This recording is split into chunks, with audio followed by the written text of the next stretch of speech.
Good morning, class. You are welcome to SS Room, and the topic we are treating this morning is food study. Another food study we are discussing majorly this morning on meat cookery. But before I move further on the topic, you recall that the last topic that we discussed before your impromptu vacation during the second term was methods of cooking. So you have to learn about cooking before we move on to different food that can be cooked. And if you remember, you were taught that we have three major methods of cooking.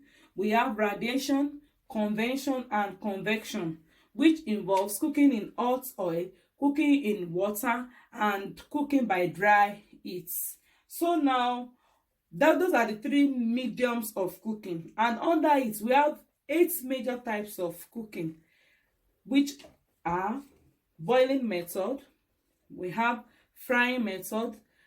That boiling methods involve cooking in water, in hot water.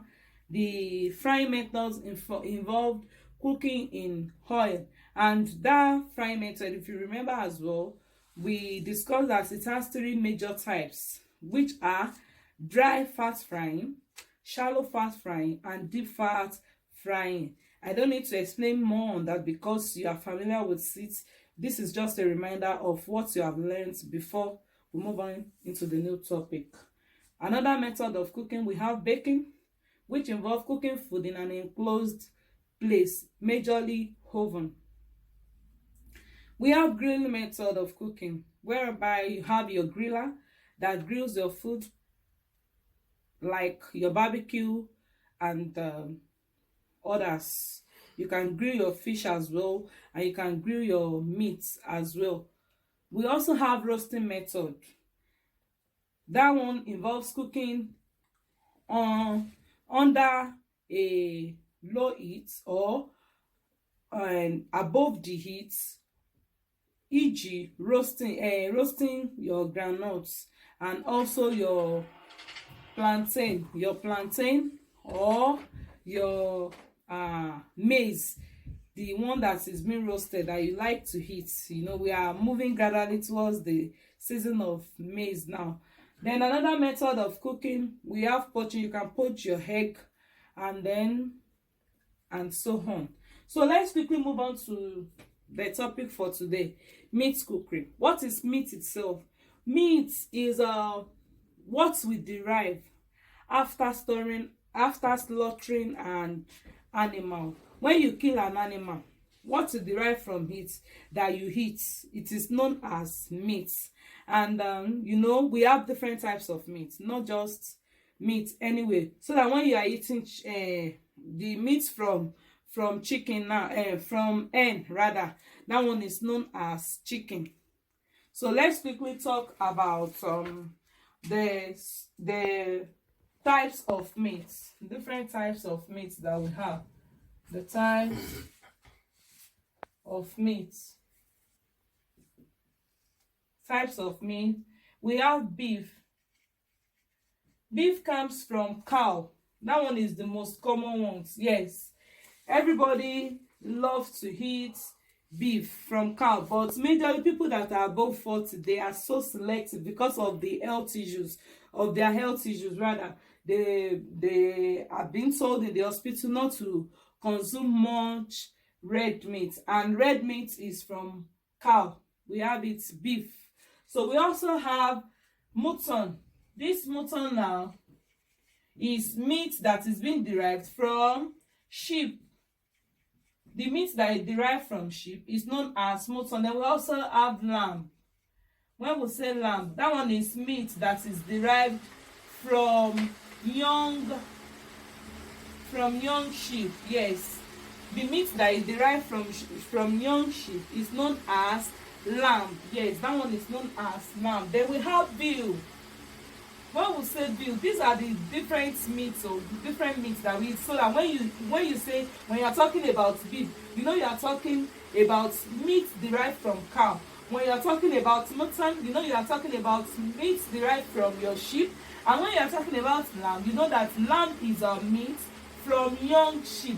This one is from adult sheep now, and this one is from young sheep. We call it lamb. They are so soft and tender. Then we have veal, like I have said. Veal meat is from cow. It's from cow. It's from cow. There's another meat that we call game. We call it game. Games meat. It's not the PS that you are playing or the Ludo game or Scrabble that you play. No, we don't mean in that way. Now, in the olden days, people do, they don't, there's nothing like a tender or a bacteria where people will go to go and buy meat from cow and so on. So they eat majorly these games. So what are these games? They are meat from the bush that are being killed by hunters. So we call them games or bush meat. Examples, we have them like your rabbits, your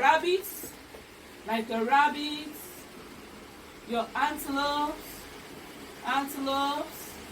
monkeys, and so on. Yes, monkeys. Oh, don't you know that we do eat monkey? Yes, some people do eat monkey. Yes, they take it. They take monkey. They even like it so much. Yes, I saw somebody that was eating it. So I asked the person, what type of meat? You know, the person just told me that it's a bush meat. So I need to ask that which type of. Once the person told me it was monkey like this, I said, thank you, I can't eat it. You know. Yes.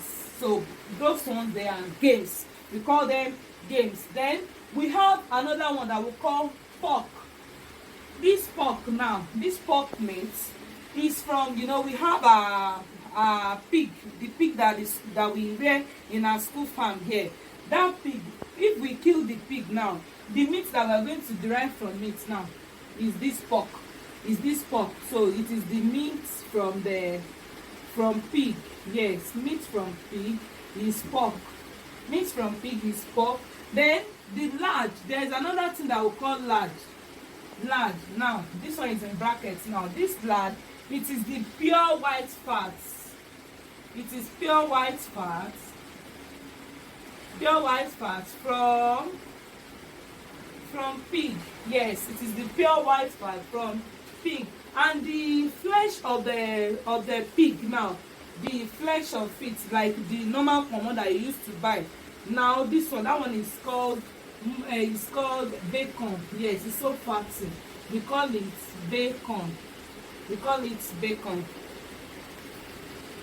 I will not need to write that of a hen for you. If you kill a hen now, the meat that you're going to derive from, everybody know that it's chicken. What do you like to eat? I like to eat fried rice and chicken. Yeah, that one is called chicken. So let's quickly move on to the structure of meat. Yes, the structure of the meat. How does it look like? That's what we mean. Though I will not be showing you pictures yet, but at least I will tell you the structure of meat. The structure of meat.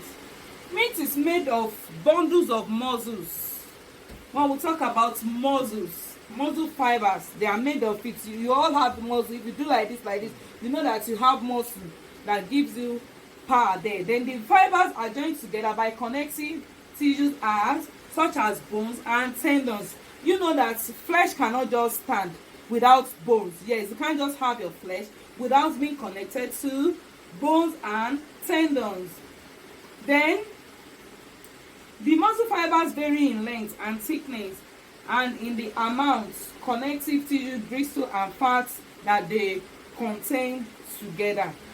So a certain amount of fat is embedded in the connective tissue, which is between the fibers.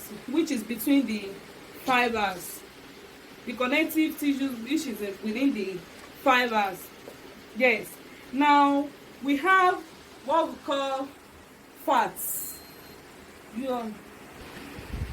Yes, like I said, that a certain amount of fat is embedded in the connective tissues in between the fibers. So that's why you see some meat, when you eat them, they are fatty. You enjoy eating them, you even want more. while there are some that they are just so dry, they are just, it is just the flesh alone.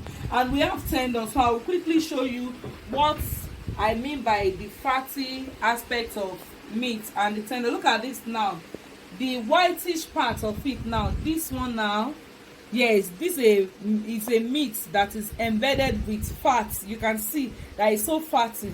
Those are the type of meat that when you eat it, you enjoy it because it is full of fat and they are so sweet. They are so sweet. And this is tendon, in case you don't know.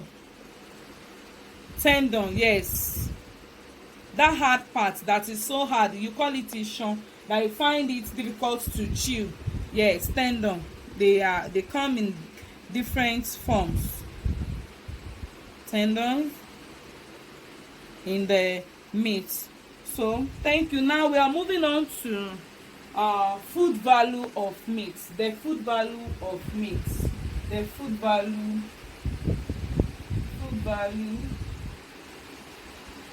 of meat.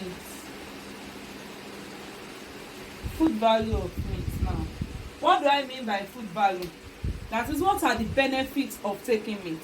What are the nutrients or the importance, the nourishment I'm going to derive from eating meat or consuming meat? Number one is protein. If you remember that during your first time we discussed about 6 major nutrients that are found in food. We have carbohydrate, protein, fat and oil, mineral elements, vitamins and so on. So one of the food value of meat is protein. The major nutrients found in meat is majorly protein. Yes, it is protein. Once you eat it like this, it gives the body protein. The protein found in meat is of high quality because it is rich in all essential amino acid. It is a first class protein, that is a complete protein. You know, animals derive their own protein from the plants that they consume, and that's from the plants. They are incomplete protein. That is why once you take protein from animals, they are first class, they are complete protein. I hope you are getting that now. They are complete protein. So the protein in meat is first class. Just I have said it. The food value number one is protein. And the next one is mineral elements.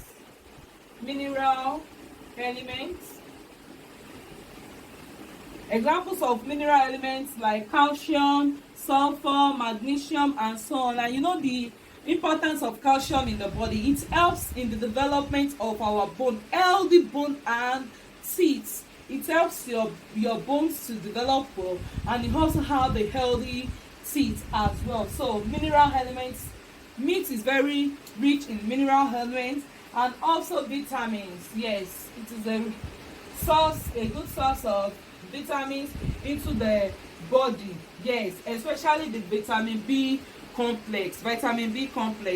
Then like your riboflavin and thiamine. It is also rich in fats, fat soluble vitamins like vitamin A and D. You know, vitamin D also helps with the development of the bone, and vitamin A helps with a very good sight. Yes, it helps in good sight. We also have water. Yes, if you eat meat, it provides the food value that you can get from it also is water. You get water from it.